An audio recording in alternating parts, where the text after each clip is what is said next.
Good evening, primetime partiers. It's primetime party time. Welcome back to our hour of all things media and entertainment, live on the air at 9 p.m. at ptptshow.com and on your time, wherever you stream podcasts. Tonight, we are going to discuss the video game turned animation series, Castlevania. As a spooky season is approaching, it is time to go into one of our all-time favorite genres, one that we have discussed at length on accident, and now we're going to do it on purpose, vampire. Vampire is a fabulous pastime in television. We have everything from Dark Shadows to True Blood, and now Castlevania. So, yeah, let's get into it. And to discuss this show, as it was requested, we have back on guest Eric with us. Good to be back. Thanks, Tracy. Yes, we are so happy to have you back. And yeah, Daniel, I know today we are not doing our traditional toast and roasts, but a little bit of a toast and roast questionnaire.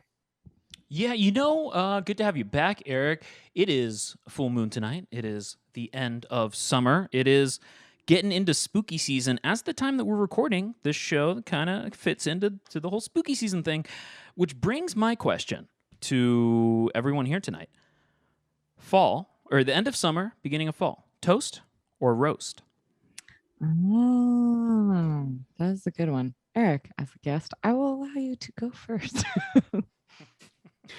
For toast or a roast, well, for me, I passed my comprehensive exam, so I'm now a PhD candidate. Hey! Oh, well, that's a full-blown toast. Wow, nice. That is a major toast. I thought so, too. Congratulations. That's great. That is a seasonal toast. I feel like I know what you're getting at, Daniel, and I would say, as a San Diegan, everyone loves September because it's like the last month of summer when all of the tourists leave. So there is that. But I do also get this impatience, which will be the roast, of you can feel time passing, but the weather is staying the same. And you're like, when will I get to feel like it's fall? And it's like, it's going to take a while. It's not going to be next week. So that's the little roasty part. But Daniel, how about yourself? I can never tell. No. Most of the time, fall is my least favorite month, or not month, season. Oh, really? Yeah, big spring summer kid. But I don't know. This time feels a little different. Jury's out. I really enjoy like a good soup stew season, so I like fall for that. But like I said, it comes late. So it's like you're waiting for a while. I don't like pumpkin spice. I once got a pumpkin spice chai and I like gagged because it was just like pretty much like every seasonal spice you could put, because they had pumpkin spice and they had chai. Both already have spices. Just a spice bomb. I don't know how people drink those. But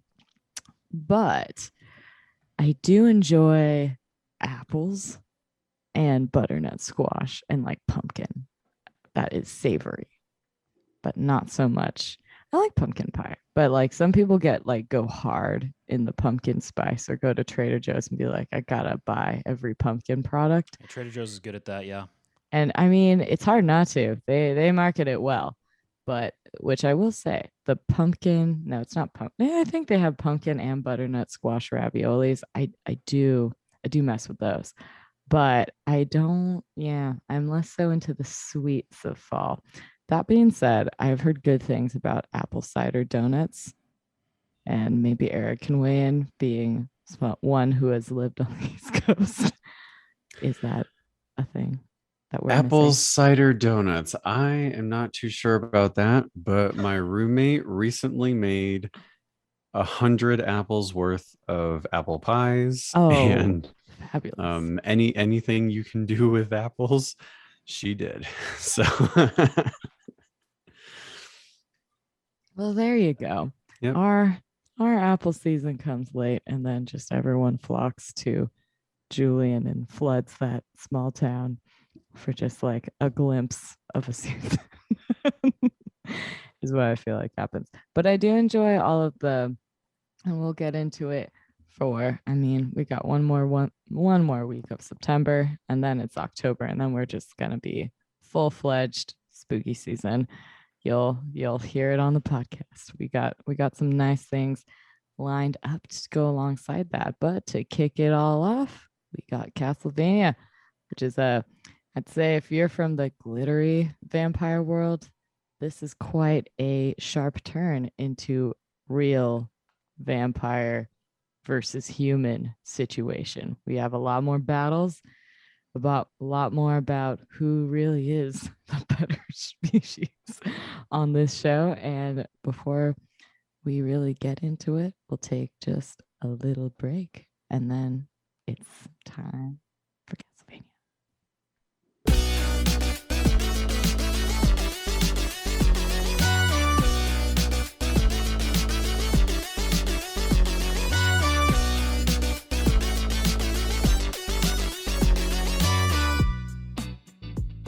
So, Eric, what made you want to chat this show on the podcast / why is it a show that you really love to rewatch?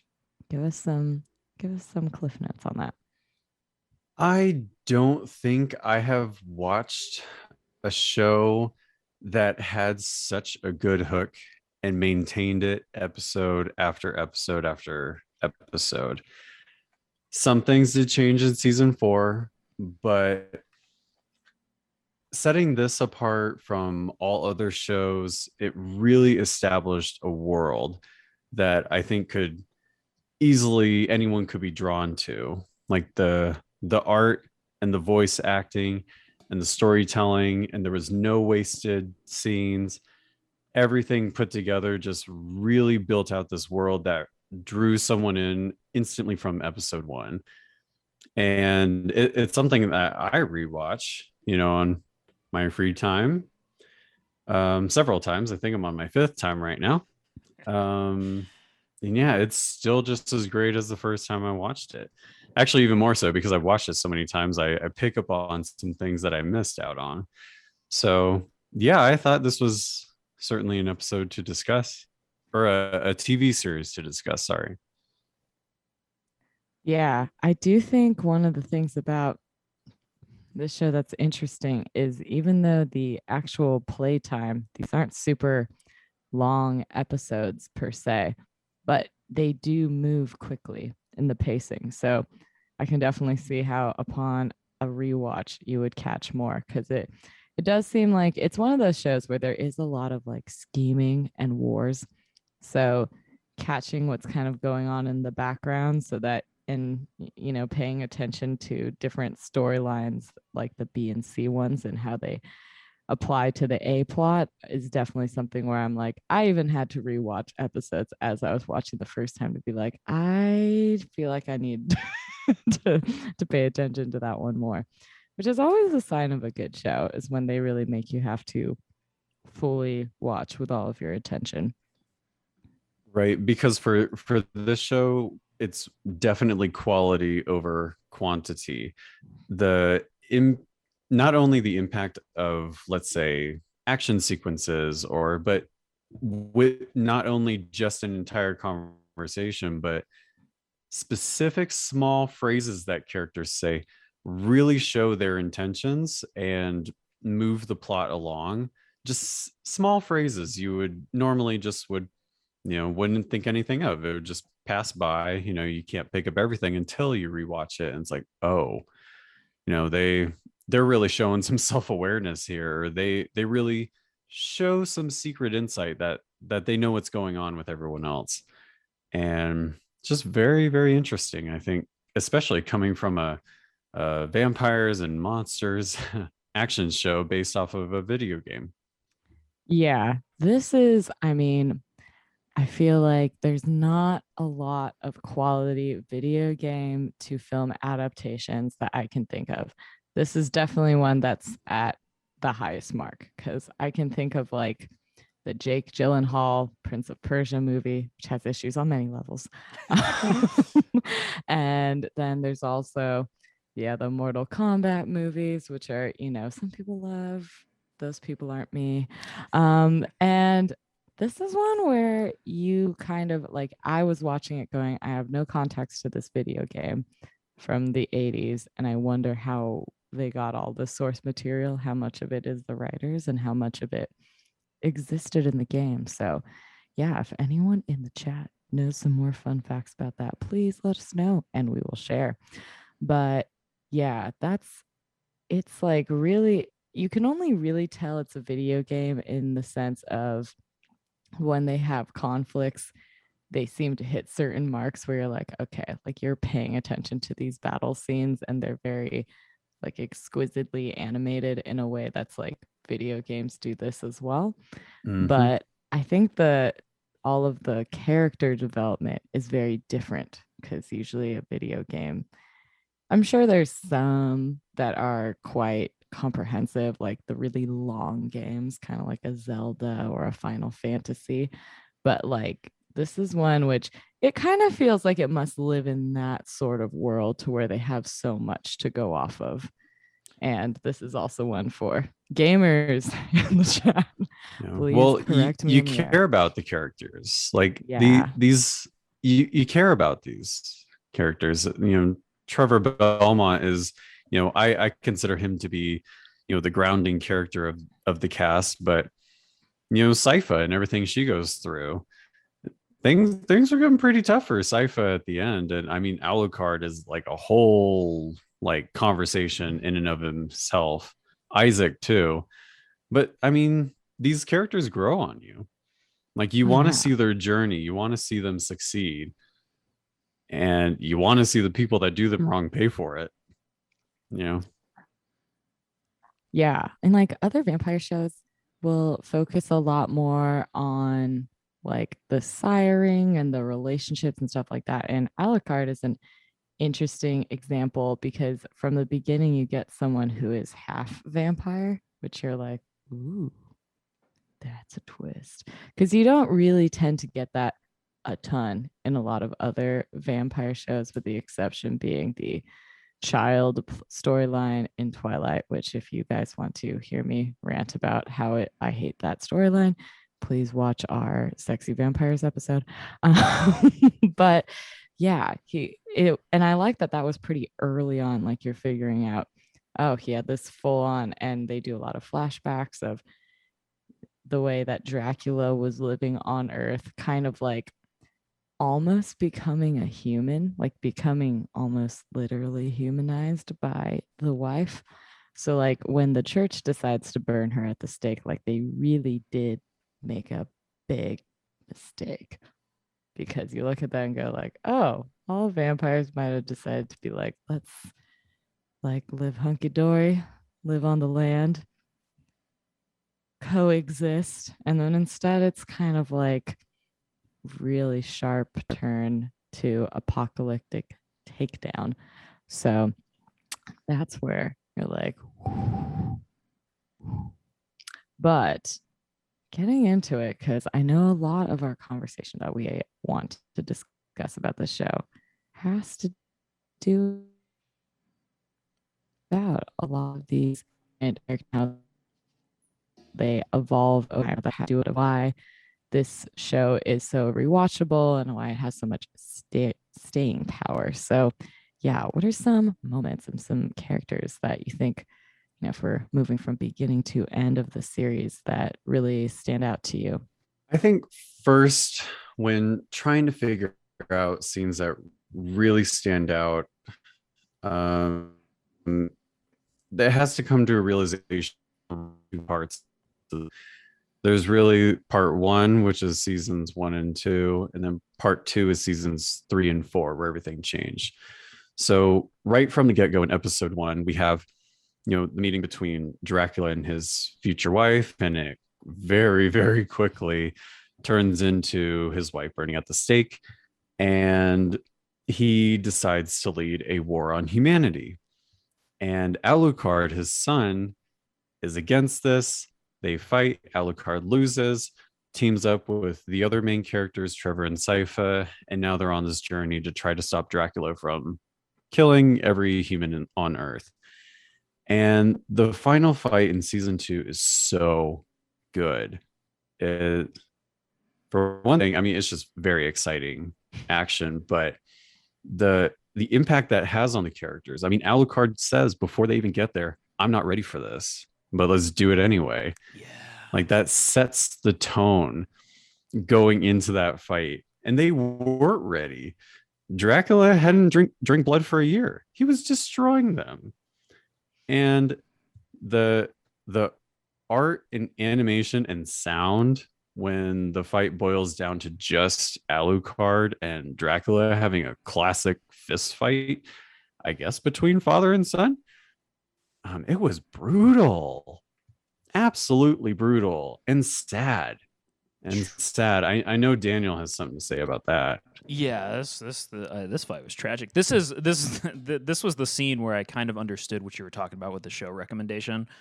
Just Alucard and Dracula fighting in Alucard's childhood bedroom, and Alucard having to rip the bedpost off his bed to stake Dracula with, and also telling him, which this ended up to be probably the most sort of prolific line in the show, at least for me in my viewing, was this whole catastrophe has been nothing but history's longest suicide note, is the son saying that to his father. When he does realize that, oh, I have to end this, and you're nothing but a sad, like you died when your wife and my mother died, and we have to end this, and it is just a really tragic, crazy fight that happens pretty early in the series as far as it goes, for Dracula basically being one of the main characters, if not the protagonist of the first couple episodes. It almost seemed like Trevor Belmont kind of comes in as a sleeper protagonist later in season 1, but a lot of, at least the very first episode, Dracula is driving a lot of what's happening. Yeah, and the rest of the series is basically based off of Dracula. Everyone is just frantic trying to revive this guy the whole rest of the series. That's true. Yeah, he does keep the motivation for the rest of it. Yeah, that's wow. So basically season 2 ends, and a lot does sort of pick up with 3 and 4. We end up with a lot more characters. We end up with a lot of the sort of like, I guess power statuses of the world changes. A lot of the political power goes to, basically, we do spend a lot of time in season 2 as Dracula's sort of losing his power politically with knowing who else is within his castle. And they have a couple humans who they've taken in, who also hate all the other humans and want to eradicate them with the vampires, which is really interesting. It's scarier than the vampires. You think Hector and Isaac are scarier than Yes, when he has that like flashback to burning his own family alive. Oh yes. I was just like, this person is super creepy. Like, oh, just but like that does more logs in the fire. Right, but that does not necessarily play into current storyline Hector. He's a very benevolent character who, for some reason, is out there to kill everyone on Earth. Like, we never get, the Hector who burned his parents alive. I don't think we necessarily get that. But Daniel is right. I mean, the world does definitely blow up in season 3. And I think, before moving on, I think it's a very important note to make that Dracula was kind of ruling the world without really a presence in the world. He really kept the persona of a vampire, an aloof person who stays in the dark on his own, loves blood, loves all that, but he doesn't and there's signs that he does have some followers hanging out around his castle, but he doesn't really have a presence in the world, but he still rules it. And I think that's very important to distinguish between all the other vampire generals who are ruling just like human generals or human kings and queens would. Mm-hmm. That's a good point. It's interesting, like in general, that Dracula has this like global presence and power. Because I think usually when you see Dracula in other adaptations, it's not like he's trying to rule the world. He's really just trying to, like, frankly, date a lot. Um, it usually seems like his goal is more like, oh, yes, I'm in love with this person, this person, this person, and I'm going to use my mind control powers and have them float into my room. But like But this in this one, world, he wants to, black out the sky, yeah, like true, like darkness across the earth. he And wants then his death and wife destruction. dies. And yep. Mhm. And that's a different take on But Dracula slash all vampires. It's a he dies in season 2, yeah, and the world, like Daniel says, blows up in season 3. Maybe you didn't say blow up, but I mean, essentially the world does blow up, and like Dracula truly was the tip of the iceberg, I think, for the scope of this world and the types of characters that are in it and the amount of evil and violence that's in the world. Like, he truly was the tip of the iceberg. But we see the storylines spread out. We have Trevor, Sypha, they go off on their own. Alucard is on his own. But then we get Isaac's story and then Hector's story with the vampire sister quartet. And it was just super interesting seeing all those stories. Unfortunately, some of them never collide back together. Yeah, we'll get to that. But yeah. So whose stories in so season 3 does pick up in a very different world, and this point we are following all of these characters in a post-Dracula world. Who Yeah. did you latch onto in this new version of this series? Isaac. Okay, Hands down. hands down, Isaac was sort of the leading, sort of like driving force of it. Yeah, that's interesting. I thought that it was really weird in episode 1. Is that where Dracula sort of casts him out? He's willing to sacrifice himself for Dracula. Dracula decides that he'll live and Dracula himself will die. So he casts Isaac out to the desert, and Isaac's alone and seemingly weak.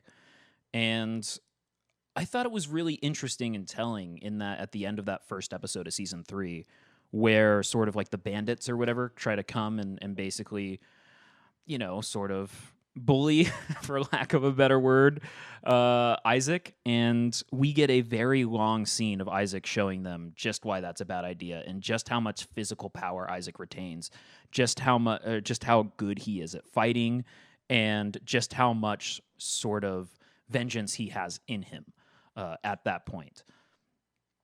Yeah, like his relationship with the rest of the human world is pure hatred.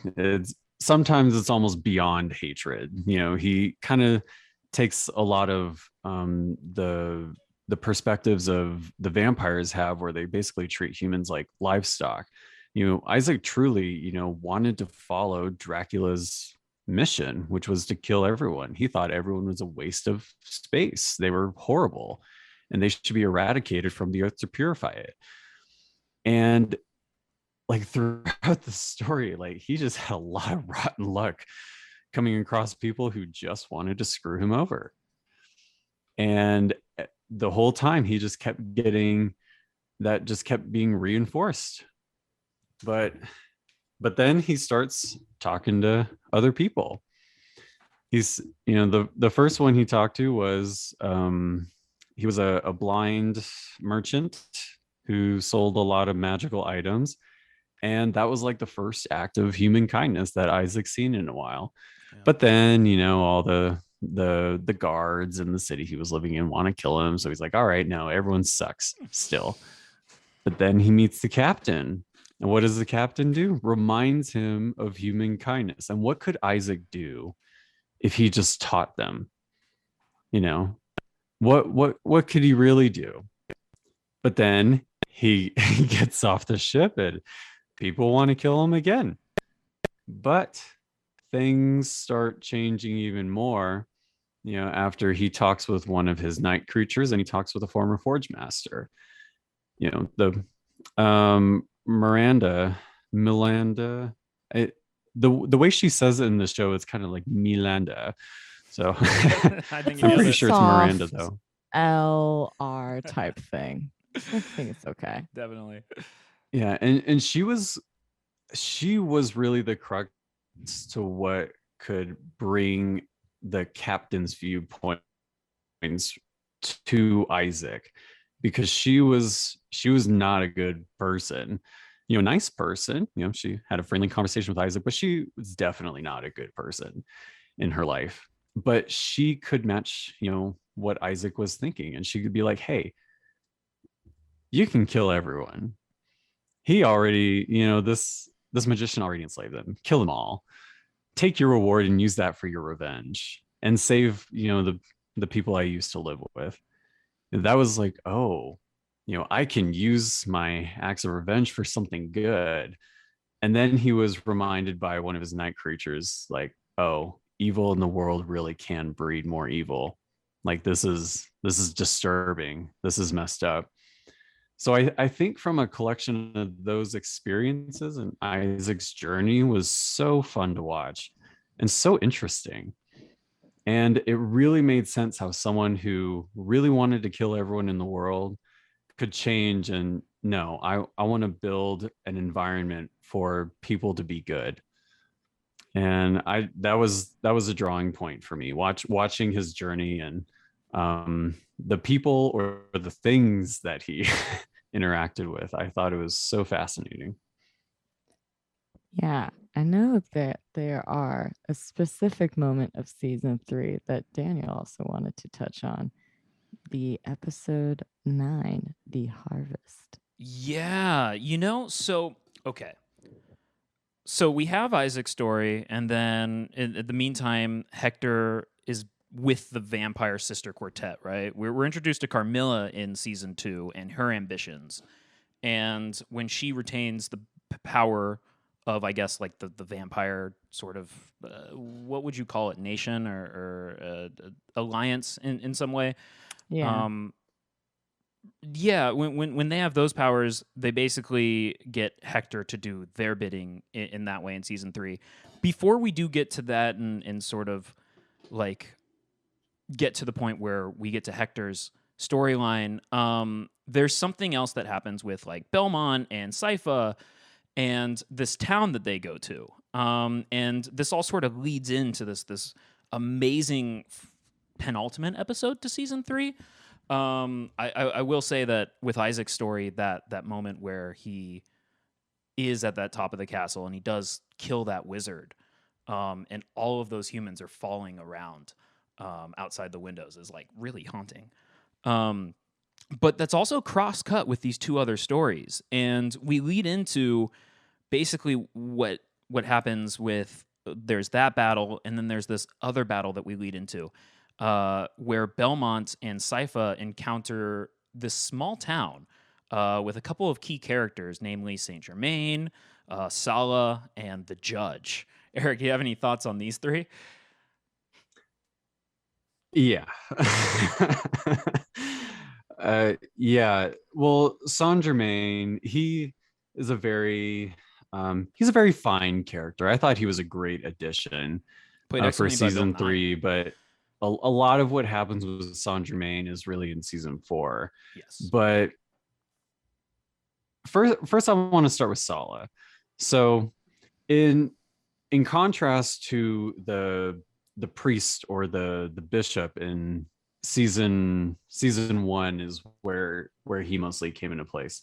That was a very evil religious figure who was responsible for murdering Dracula's wife, and he truly believed in what he was preaching, but he went about it all wrong. Like he was a very bad bad person in this world. But then we go to Sala, who is I forget exactly what his religious position is.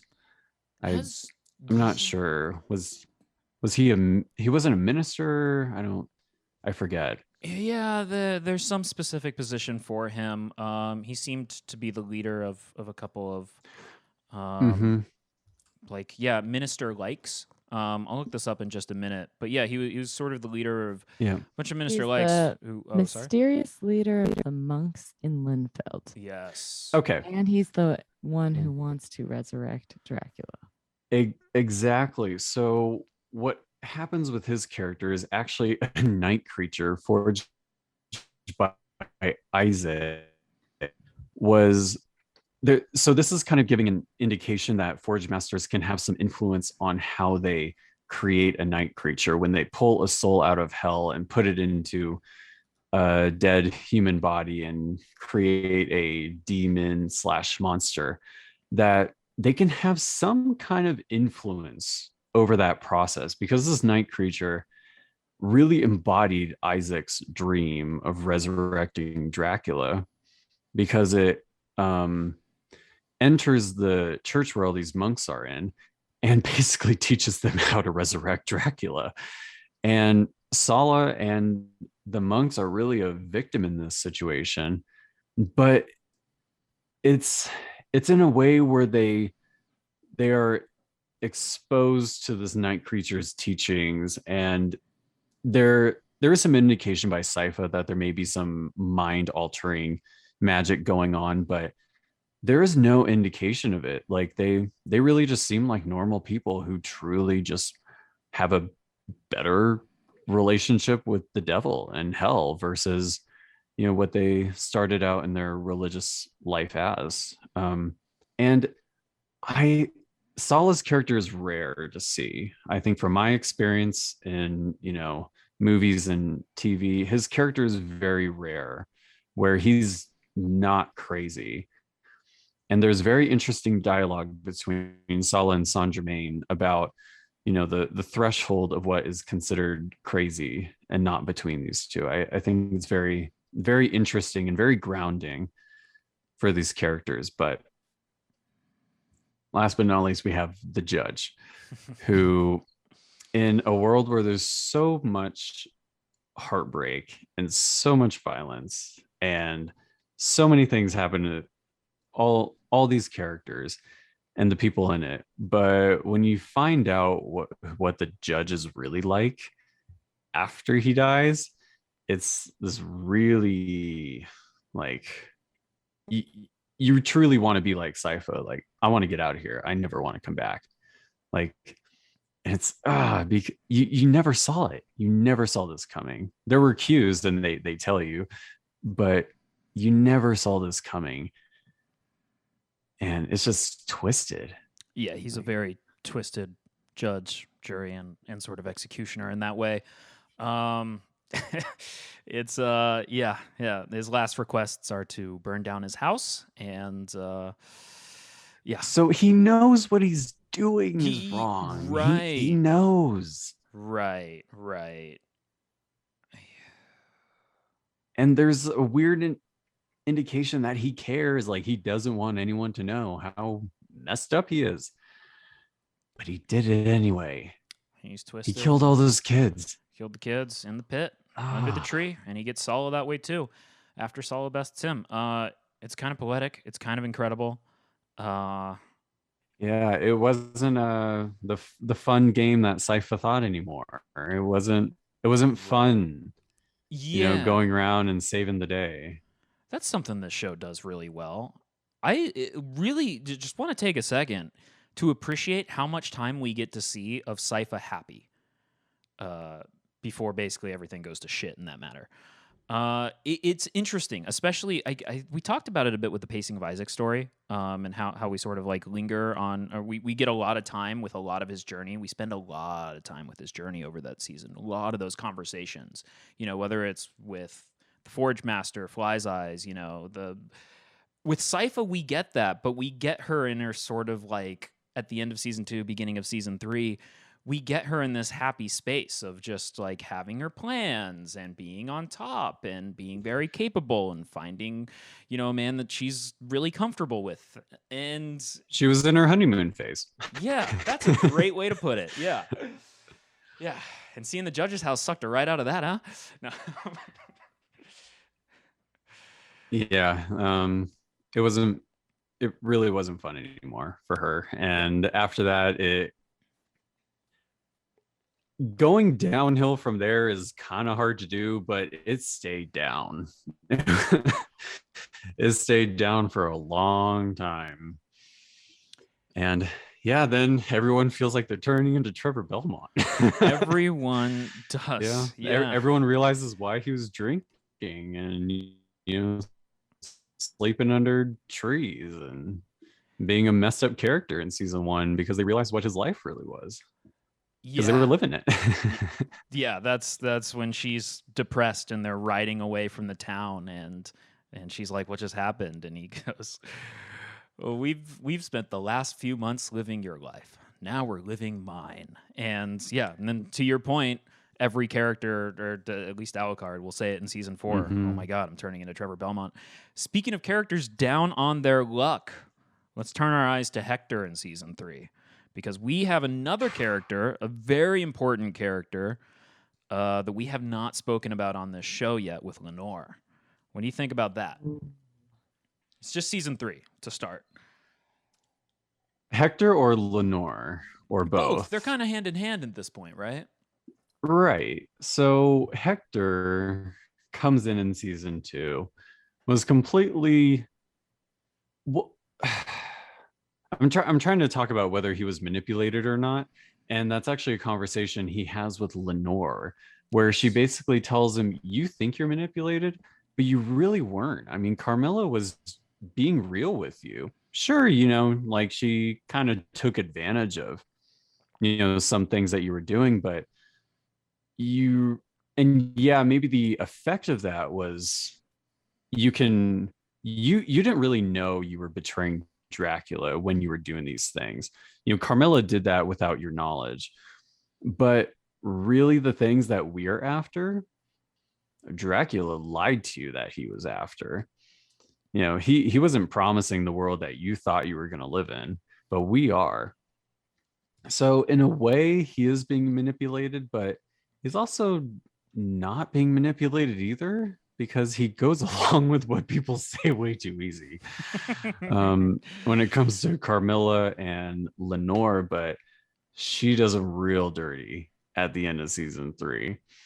Basically, he has a mental breakdown. He thinks his life is over. He will forever be controlled by, these vampire sisters to just create night creatures, and he has no ownership of his life. I mean, she basically treats him like a pet.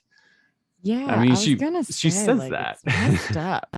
She walks him on a leash, and yeah. Also the whole kind of her seducing him is a bit messed up, because then she gives him that little ring that makes you feel like it's not really his choice afterwards. That she's like, yeah, now I'll do all of my bidding, and I'm like, but I still like her sex. I'm gonna train you. He's like, I like that part, but sorry, Daniel, do you have something? Oh no, we're just at the point that this is my yeah. That right, scene right is incredible. It's icky. Yeah, she's awful. Yeah, please go. Yeah, look, I totally get what you mean, because Lenore was proven that she was the dark horse of that quartet of Carmilla, Striga, Morana, and her. We have the queen Carmilla, we have the warrior Striga, then we have the oh my gosh, I always forget, the organizer Morana, and then we have the diplomat. And she makes a point, I'm not weak. And then she's like, I'm not stupid either. Like, I'm the reason this plan is going to work, because ultimately she solved the Hector problem, and she showed like she was smart and she wasn't weak. But a total 180 comes in at season 4. Yes, but before we get into season 4, sorry, I just want to take a second. The last 2 episodes of season 3, and this sex scene between Lenore and Hector, as well as at the same time Isaac fighting the wizard, as well as the night creature being broken out of Sala's little palace. all happens at the also with like Alucard's sex scene and the twist there, all happens at the same time, and all happens in this sort of, you were saying that after Dracula's death in season 2 there's a split in the narrative, and we'll talk in a couple seconds about how we don't actually get back to a cohesive one narrative. This show actually does stay split after this. But from an editing standpoint, from like an actual sort of like watching a television show standpoint, the way that they cross-cut those 4 storylines at the end of season 3, the way that there's so little dialogue in the Harvest episode, and you just watch these battles and these sex scenes build up and build up and build up, and then you watch Isaac win his battle, and you get to a point where once the battle's over, these 2 sex scenes are still going on, and like, you've gotten the one climax, but then before you get the others, you do get these twists of like, whoa, these become power struggles. Whoa, like all of this stuff that like Hector's just said to Lenore, like she has totally manipulated him. She was the dark horse. Like this is a complete, like she is reprehensible. It's incredible.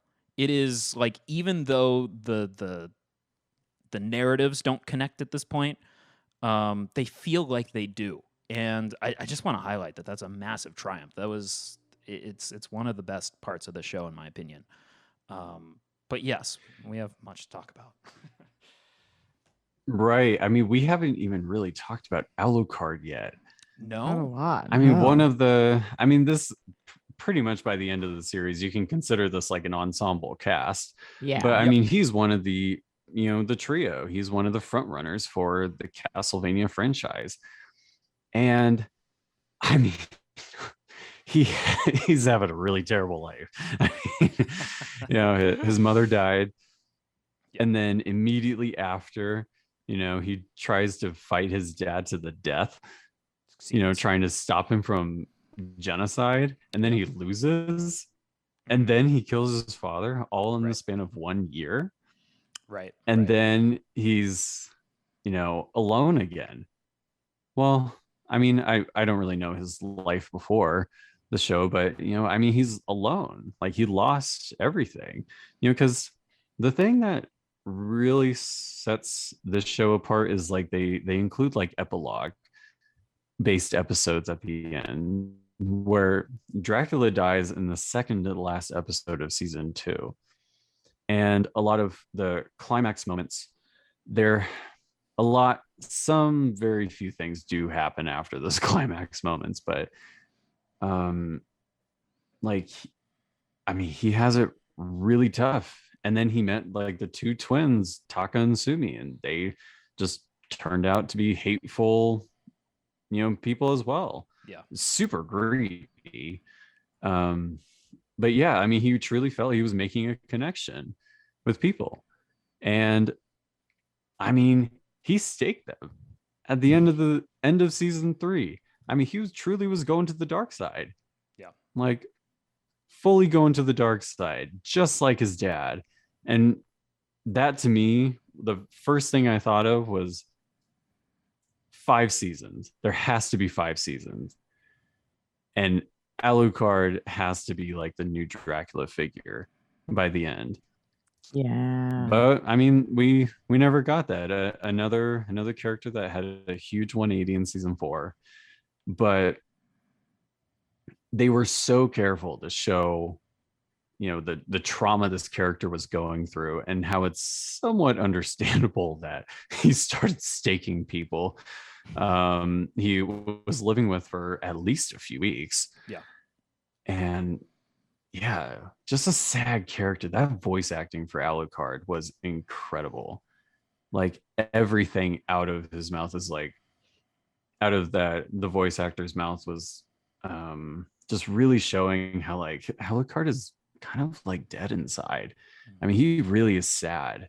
Mm-hmm. And yeah, very incredible character. Like definitely like Isaac is what really drew me to season 3, but I was always rooting for Alucard the entire show.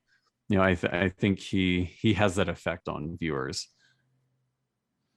Yeah. Well, we didn't get your 5 seasons, but we did get a 4th. Where do you want to start? Yeah. There had to be a buildup for through season 4 based on the pacing of season 3. There had to be a buildup to season 4, and then they would come back together season 5. But hey, it's just Right. Eric's, Eric's thought experiment. No, I expected. The ideal world. Yeah, I'm kind of with you on that. I expected everything to come back together in some sort of way, but ultimately, the last 2 episodes of or the ultimately season 3, episode 9, The Harvest, is the last time that the series or that the storylines felt like they were together, at least in my mind.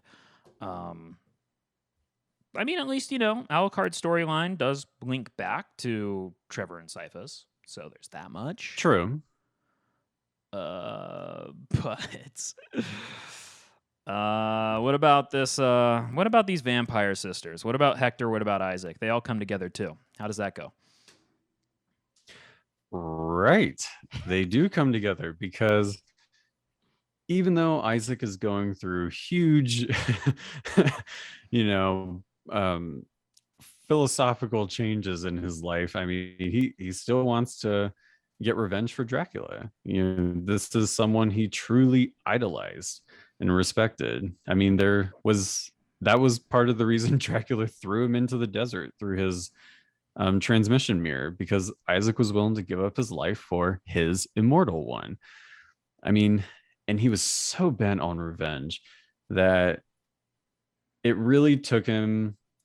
He made up his mind how he wanted to live his life, but he needed to do this thing, because of his resolve, to honor Dracula's memory. He had to go and, get revenge on Carmilla. It always, I think there are hints that he was never going to go there to kill Hector. I think they needed to reconcile something, but it was never to like the point of one killing the other, even though that's what Hector thought. But I mean, they said it themselves, like, why should we make friends with each other if we're planning on killing all the humans in the world? But Isaac ends up going, establishing his army. He turned most of the night creatures by that wizard, got a huge transmission mirror, and went to get his revenge on Carmilla. Funny thing is, Striga and Morana are away at the time, and there are large hints that this would be exponentially more difficult, if not impossible, if Striga and the rest of the army was around. I mean, I think when a character says in a show, like, I can win any war if I put my back into it, after she slaughters like a bunch of people in some of the most badass armor, especially in this show, I think when a character says something like that, it's intentional by the creators of the show that Striga had to be away for Isaac to be successful. I think there are heavy clues towards that. But anyways, getting back to Carmilla, the femme fatale among the in the show. I mean, she hates crazy old men. One turned her into a vampire, I believe. Yes, it's my that's stated by one of the vampire sisters. So Carmilla, Striga, Morana, Lenore, the vampire quartet. Carmilla's the queen, but they rule as a unit. Like they really support each other, which is really Carmilla having crazy ideas, and somehow Striga and Morana make it work, and then Lenore comes in as a diplomat as she needs to. But in season 4, when Striga and Morana are going out mile by mile, taking over this wide territory that's now left up for grabs, essentially, she starts getting ideas, more ideas, big ideas, where they haven't even taken over, established an empire. She wants to rule the world. And she starts becoming into this crazy character that she hates seeing in so many other characters in the show. What truly drives her character, she becomes one. And it's slightly inconsistent with her in season 2 and some in season 3. We don't really get a whole lot of Carmilla in season 3, but she is bold but careful in season 2. She was not afraid of calling out Dracula in the middle of, a meeting with all of the generals, everyone in the castle. She's not she is bold enough to call him out that, hey, you never turned your wife into a vampire. But she was extremely careful. No one saw her plan coming. Nobody saw it. Even Hector. Right. Who should have seen something. But yeah, all them coming through. Yeah. I mean, it was clear as day, Isaac's intention that, yeah, I need to eliminate Carmilla. I mean, he basically tells her, like, I'd always fear your ambition. And it is true. The character that was established in the series, I mean, you cannot trust Carmilla. She does not, nobody rules Carmilla. Right. And she's always going to want more. And and I mean, he already attacked her castle in a full-blown war with her. So I think Carmilla versus Isaac was meant to be, but yeah, she went out like a boss. Like okay, a true so that boss. worked for you. The end of the Isaac storyline, the end of the Carmilla storyline all worked for you. How we got to that storyline, I did not like how Striga was just thrown off on the wayside to, take care of some farmers and then realize this is going to be a lot of work. I don't want to do it. I did not like that. But what went down between Isaac and Carmilla, I think, was consistent with the power scaling of the show and what a vampire and a vampire general should be, what night creatures could do, and what Isaac could do as a human. Because most humans could, what will indication humans do? It's Siphon, who comes from this family known for hunting monsters, so you can't really use him as a standard. But what went down, yes, I generally think that it was a very nice conclusion to that part of the story. And then the ending part between Hector and Isaac, especially, I think it totally made sense how Isaac reached to that point where, no, I want to establish a place where, people can live a life, something I never have. I want to provide that for others. And really trying to be a positive influence to the world and just coming to the realization that he wants to live. I mean, it was so satisfying to see that from his character, because in a way he's similar to Alucard, not necessarily sad.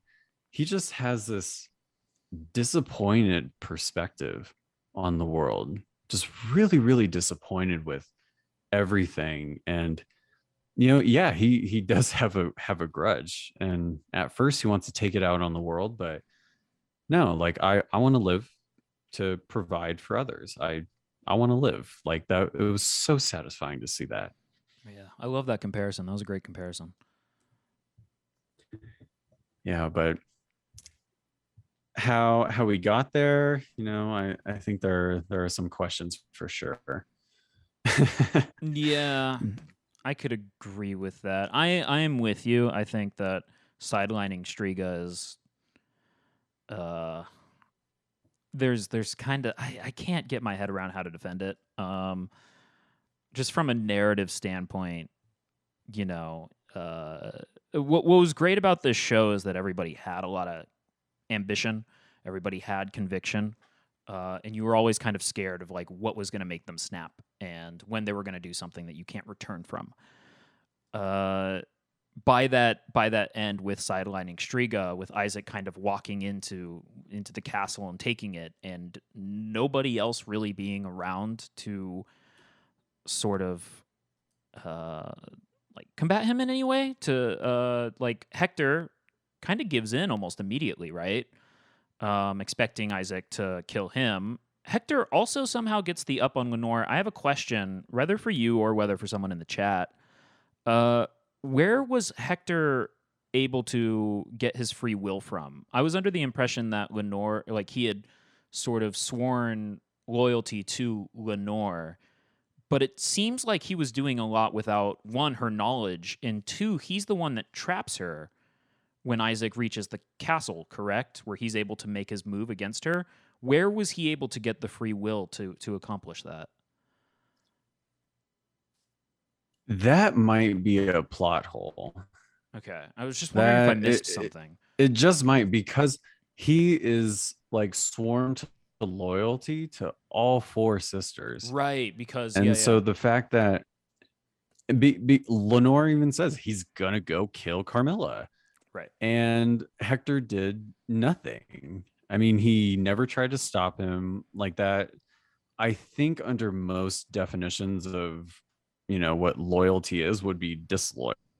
Mm-hmm. I mean, he willingly said like, "Hey, do this thing. You will go straight up to Carmilla so you can kill her."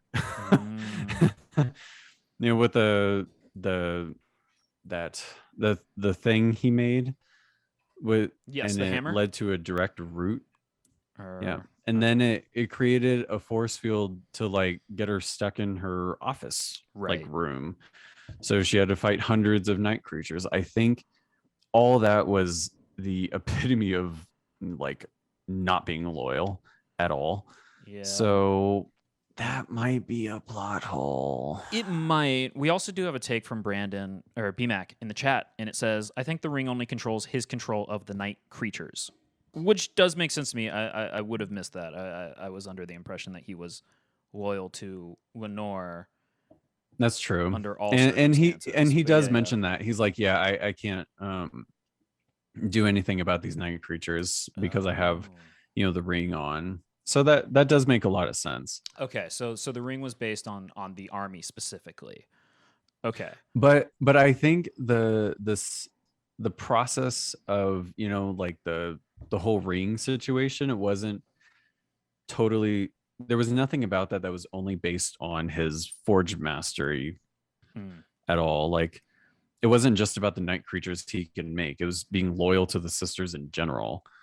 Right. So I think there is an inconsistency there between protecting the sisters versus, the control over this demon army. Yeah. So I think either way, yeah. Okay. Well, he's basically disposed of because Isaac chooses to essentially forgive him. Lenore is disposed of at that point. Striga and Marana aren't even around. And Carmilla has been slowly kind of going mad, isolated, away from all of her political conquests for far too long. So while I'll agree with you that when Isaac does reach that room and when they do have that fight, it is a rather great visual fight scene. I was never doubtful of Isaac's ability to sort of come out with a win there, and quite a satisfying end for his storyline. But like from Hector's character, like we know this backstory where he killed his parents. Yes. But then we never really see it. But then all of a sudden, somehow he makes a force field around Carmilla's office room to get her stuck there. Doesn't how like really Carmilla didn't know? She was left alone this entire time in her office drawing plans of like maps of the world. I don't see how he would have had that time. I mean, they have superhuman hearing. I mean, Carmilla even says in season 3, like, I can hear you through like, what was it? Like several walls and like 4 snoring boys or something. Like superhuman hearing. No one's going to hear him making a spell around your office. Perhaps not. It's I don't know if this feeds into this at all. But it sounds like we're in agreement that a lot of the motivations and a lot of the convictions of the characters are weaker and inconsistent within the 4th season. It seems to me, whether this is sort of a like direct theme or not intentional, I suppose is the word, is from my perspective, and a lot of the reason, this is a lot of like early in season 4 too, the characters seem like they're attitude wise done with the story after the season 3 climax. Like I guess Dracula's resurrection the first time was failed. Saint Germain's still trying to figure it out, yes. But I mean, the Trevor and Sypha aren't very happy. Alucard's still sad. Carmilla is just beyond her ambition. And for the most part, when we are following Striga and Marana, we are sort of like questioning, how necessary some of this is. Most of Lenore's storyline in season 4 is questioning how necessary some of this is. I don't know if I'm remembering this right. A lot of Hector's conversations were only because Varney was calling everybody, trying to get them interested in the storyline. I'm just wondering if a lot of the carelessness might have come from the fact that the characters were, like I said, I caught this attitude that nobody really had sane ambitions. Nobody really cared about their end game at that point. I'm not sure if that translated across the board, but that's kind of like what I got from it. Like Lenore very quickly just wants to nope out after one conversation with Carmilla. And I don't know, Carmilla was just left alone drawing maps for far too long. I don't know how that happened, but it seemed like everybody was over her by the time she got one done. Yeah, I mean, she became Queen of Styria for a reason, and not just because she was left alone in a room, like going mad. Yeah. No, that's the whole thing. This series was best when Carmilla was best. Carmilla was one of the more interesting storylines of season 2, in my opinion, where she was sort of manipulating all of the men within Dracula's castle to do her bidding and basically playing all these sides. She was like, what are those great sort of devious characters, almost Littlefingery. I'm not sure if that comparison stands, but yeah, just the political aspect of gaining power, in those areas. But yeah, you're right. She became queen because of those moments. I mean, and she had some self-awareness in season 2 where it's like, yeah, I recognize I lost a lot of, soldiers, in this fight at Dracula's castle. I mean, she has an awareness of like basic like battle like war tactics, like, and what she is capable of. So it was totally off kilter for a character to go this completely mad direction where she just thinks she has like this infinite army, which, I mean, given enough time, Hector or Isaac could make an infinite army to make this work. But like, come on, Carmilla, like, you really want us to believe that you're this crazy? I didn't. I couldn't. I see, like, right before she dies, she's like the Carmilla we know comes back. She's not gonna let Isaac kill her. No one's gonna let anyone kill Carmilla. Yeah. Only she's gonna do that. That's the Carmilla we know. That's true. High self-esteem, way too much self-esteem. She takes charge in her life. That she had the traumatizing experience coming up, and no one's gonna tell her what to do. Could you say the same about Lenore? In the not in the crazy sense, towards the very, but in the self-esteem and the sort of, what I'm trying to get at is, one, Carmilla, we have mixed thoughts on her. But when we decided to talk about Castlevania, when it was put on Tracy and I to sort of like dive into the series and see what this was all about, the primetime community really honed in at that time on one character's fate and one character's storyline. And I kept hearing the name Lenore. Yeah. I mean, we've already discussed a little bit that, I mean, she truly is a very despicable character, but like she's so good at it. Like you have to, like, you don't have to like her, but she's so likable because she's just spewing facts to Hector and she gets him to trust her like for real, but then she really does him dirty. But then, but like, so she has this character, right? She has a backstory. She's a smart character, and she does have self-esteem, like very good self-esteem. Other characters don't see her that way, but it doesn't seem to bother her that much because she knows she's awesome. Essentially, she knows she's not weak. She knows she's not stupid, and she really feels like a part of this group. And in season 3, they treat her like a part of the group. She's not a waste of space. So like she does have a purpose, functioning in this quartet. I do not believe that just because Hector can now make night creatures, all of a sudden she's going to lose all of her confidence and start thinking everything was a mistake and letting boredom get the best of her. I don't see that at all for, a 200-year-old vampire who was that smart. Don't see it at all. And then without even really trying, I mean, essentially they ran out of wine. She's like, fuck it, my life is over. I'm going to kill myself. And she 6 weeks does. later, runs out of wine. Just goes and dies. I mean, yeah. doesn't even try. Yeah, that was weird. Ugh. That was... I totally get why the community's pissed. Yeah, it's one of the weirdest things I've seen happen to a great character in a show in a long time, to be honest. When you build characters up like that, you love to see them succeed in the harshest of circumstances. And whenever I think Castlevania Season 4, I just say that, like, or I just keep thinking, like, that they were never really... None of the characters shined in the harsh circumstances that they were given in the ways that we had been conditioned to expect from them. I understand what everyone's saying about Lenore. That was kind of crazy. Yeah, exactly. I mean, did Alucard get his time to shine? What do you think? Ooh, I'd love some thoughts on that.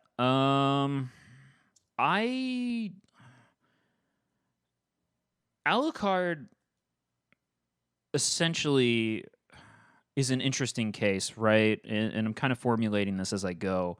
Let me know what you think. Alucard, like, Dracula obviously was a lonely person. He didn't have too many people he could trust and was pitted against many beings in the world, many people in the world. Alucard was cold like that when we met him. Found friendship through Trevor and Sypha. The Dracula Castle, the Belmont Hold, becomes this great historical place. He keeps being told the sort of, necessity of that, and sort of finds a mission in preserving, his father's knowledge, and finding good in humanity, and basically, like, keeping to his convictions of why he did end up killing his father. In season 3, we sort of get that with, his journey there, except they end up betraying him, and he's sad about that. In season 4, we actually do get to see him find community and reunite with his friends, right? So that's sort of like his... I don't know, his journey seems consistent in that way. I thought that his relationship might have blossomed fast, but there was a lot going on in season 4. Otherwise, I mean, Alucard had his... I mean, how does it get higher stakes than killing your father in your childhood bedroom with your bedpost? I'm not sure exactly what more. Yeah, yeah. I'm in a very similar thought process on that. I mean, he really does have like the shining moment. I consider that, even more of a climactic moment than the end of season 4 with Trevor and Death. Because there was so much behind Alucard and Dracula. But I really felt like when they invaded Dracula's castle in season 2, it really was a trio. They all did have their place. Even Sypha, back then her magic wasn't as good as it was by the end of season 4, but she had her place when they were fighting. And even though the teamwork was better by the time they got back in season 4, somehow it was better, even though they never interacted with each other. I felt like maybe it's because of the pacing of season 4 as well. When Alucard went back in, he was an additional strong fighter to have. It wasn't a cohesive 3-person unit like it was before, where we have Sypha, we have Trevor, we have Alucard. It was kind of really like the Trevor and Sypha story. They're just happening to do it in Alucard's castle now, and now he's going to help him out. I thought there was like that disconnect where he was just a strong fighter to support, Trevor getting to the final boss, essentially. And it didn't feel right to me. I didn't like that.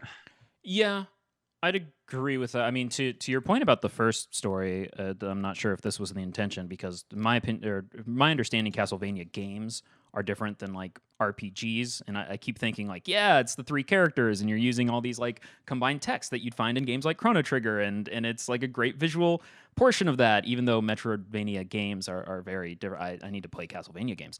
The final fight, yeah, it's not. I'd agree. It's kind of disconnected.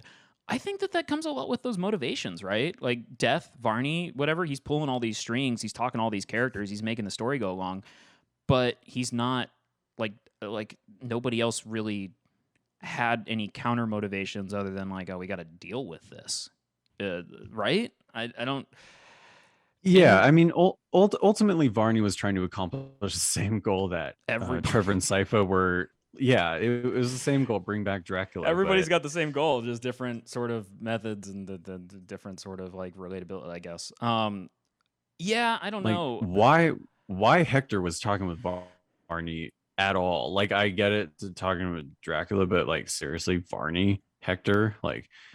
I thought that was way out of character. As just a little side note. Well, didn't Varney have to sort of convince everybody to talk to him? He had to go through this like, don't you know who I am? Yeah. Like, I could have been in season 1. Like, that was I don't really know. I was a haunting London before London was London, and yeah, so many hints that he was Death, and right. So many hints. And they build up Death. He had point. Yeah. But I agree. I think that was just rushed.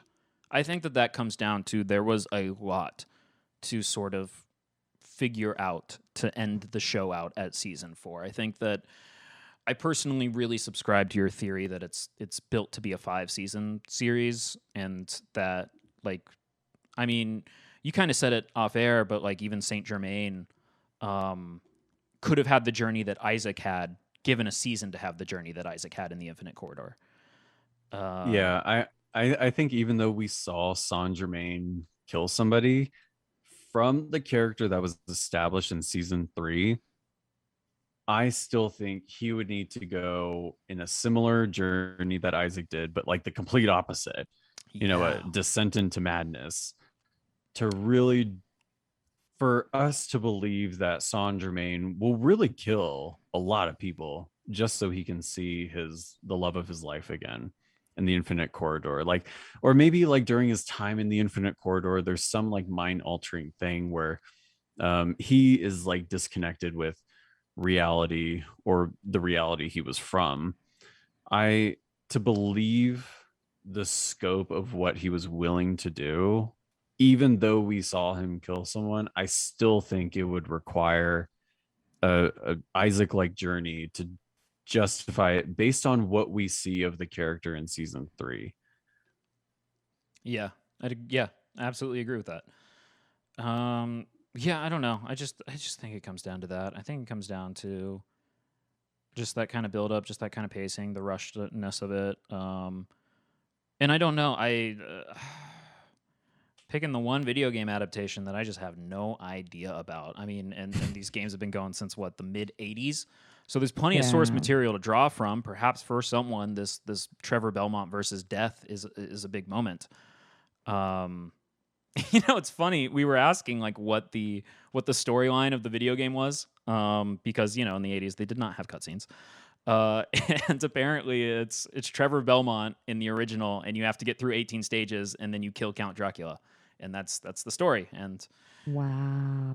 granted, that's been a very popular franchise ever since. So there are Alucard, Sypha, everybody shows up, and who knows, what the actual intricacies of the storylines are as soon as they get to the sort of late 2D ones and the 3D ones. And as far as I can tell, they're still going.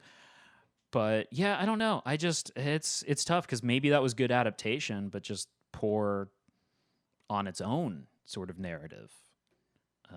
I don't really have a whole lot to think about with the whole Death storyline. I don't know. I'm trying here.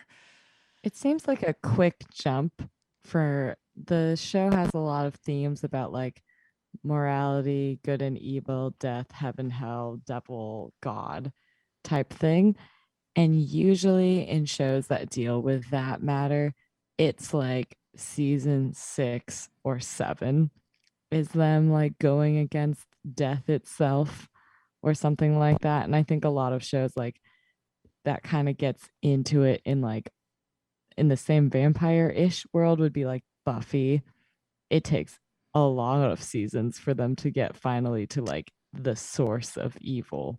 That is kind of what they're battling at. Mm-hmm. And there's a lot of character development that has to happen before that so that they're not kind of like succumbing to certain things. And then recent show that aired on Netflix as well as like Lucifer, which is based on the DC comic, which also has like a similar theme in, I think it's Sala's character that has a quote that's about how, well, if God created hell, then like it's supposed to exist, and so is the devil. And so then that's his justification for like, so night creatures are chill. And layman's terms. But yeah, that's like kind of where I think, not being as like rewatched and in tune to this show, I feel like it was quick to get to the ultimate battle. Because really, I do feel like they could have used a 5th or a 6th season to like go, like at some point you watch a show and you see a main character like Dracula die in season 2, and you are kind of just waiting for them to bring him back at some point to just have the conflict of and like maybe it's good writing that they don't do that because that's expected. But I think that's like, it would create like a tension for them to like redo and then get to this ultimate. There just seems like there's a missing challenge in between the two, because it seems like they kill Dracula and then they're more having the issue of being very factioned, and it's a lot of people's like battles for power, which makes sense. It's almost in that similar like, Game of Thronesy, Lord of the Ringsy type way of like who's going to win and be in charge of the vampires, in charge of the land, etc. But yeah, that's like the part where I feel like they could have given it some more space. That being said, they didn't really have the chance to do that because they had a certain amount of episode count. So what can you do? But what about the end of the show? Despite all this, the end, and where Dracula and his wife are back. They're back. They did it, and they're together, and they're not in hell. They're not in hell. I mean, what did you two think of the ending, like the true ending with those two? I'm very interested when they do decide to go visit Alucard. They talk about it. They say that they're not ready to go. I would be very interested to see Alucard reunited with his parents after all we saw him go through. That's a cool if they could just do like a bonus episode just of that meeting, that is the one thing I'd want to see. Yeah. But it just goes back to how sad of a character Alucard is. Like his parents are like, no, like he's traumatized enough, and they don't even know about the Taka-Sumi stuff. Yeah. I mean, but I mean, essentially, he watched his parents die like twice, like because they were brought back as like the medium or the homunculus, the true goal of alchemy. I mean, he watched his parents die again. Yeah. And he never even had time to like cope Hang out and with them. deal with the first one. Yeah. Because he's had so much trauma. Yeah. And so I totally see how, and I thought it was such a good decision for the creators of the show to say no, like he needs his time. Yeah. Because like they know we want it. They know we want to see these characters together, but no, that really made sense for good parents. And I mean, Dracula lost it after his wife died, but they really seemed like they were good parents. Yeah, and they seem together and happy, and it lets our imaginations run wild. The fact that they sort of give us the fact that will one day happen, but we have to sort of take the clues that we've been given through the story and build that scene ourselves as the epilogue, and that is cool. As far as like, yeah, they're not ready, and yeah, this is this happy note that we get to end on with these two that really kickstarted this crazy series. Yeah, and I just thought it was so nice just to see those two together, like, and not in True. hell. Yeah, we didn't get to see that for a long time. They finally made it back together. Yeah. I mean, that was very tough for Dracula's character. I mean, he not the best of person, but hey, his wife made him a better person, and they made each other better, and they trusted each other, and they love each other, and so it was very, very nice to see them back together. Yeah. I feel like the show does take you on a roller coaster of morality. And so that's kind of their way of showing an example of people figuring it out eventually, even if that journey was pretty twisted along the way. Any last thoughts that we have on Castlevania? I mean, we covered a lot. I think we covered almost the entire most of the show. characters. Yeah, I think in a similar way that Salo was for season 3, I think Ratko is for season 4. I think his character on paper is very basic, but the implementation of his character like spoke volumes for, yeah, I mean, we're throwing around these, we're doing war here, we're doing battle here. No, like this is real war. I thought that was a very good way to set or to change the tone really in season 4, where Trevor knew all along, but Sypha's really starting to see what war is, and the evil in the world, and Ratko is that evil. Like he just a side character who is oft a little too quick, but I think he would be the last character to cover for me. I think is he needed to go. Like that's a very scary character. Like he cannot stay around. He cannot stay in the story. Like he had to go.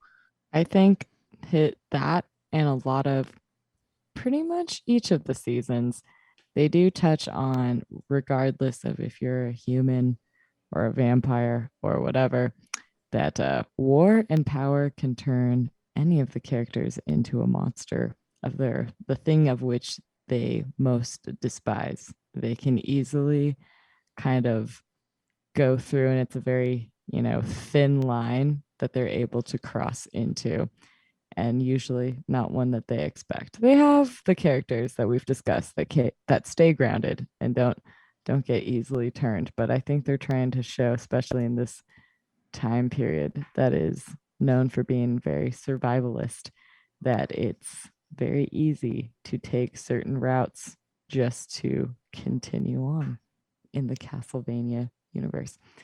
And on that note, this episode has been pretty good, pretty extensive. I do feel like it took me a minute to realize that Castlevania is kind of like a riff on Transylvania, but it's on castles. Kind of punny, and I like it. But Daniel, bring us home. Gotta sell those cartridges. This show could not have been made without the following amazing people here on Primetime Party Time. Thank you for joining us tonight. We had our artwork done by Fen. You can find her at Fen Lante on Instagram. Our theme song was done by Jay Wright. Find him at jwrightmusic.com. Website with extra thanks this week to Coco. Production manager is BMAC. And guest starring Eric. Thank you for coming on and talking about a community favorite with this one.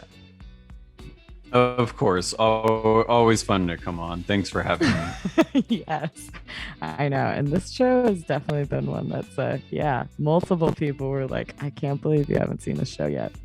It's a good time.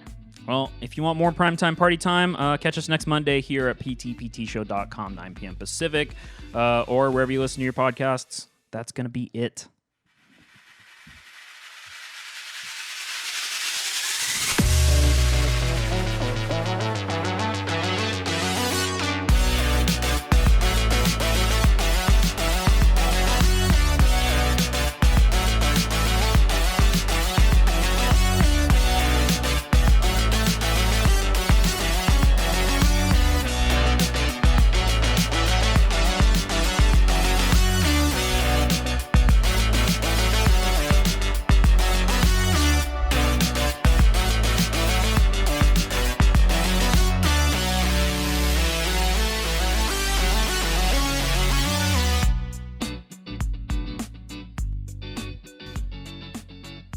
Castlevania, spooky, scary. That's the song. That's definitely it. That's what I heard every episode. The first of many.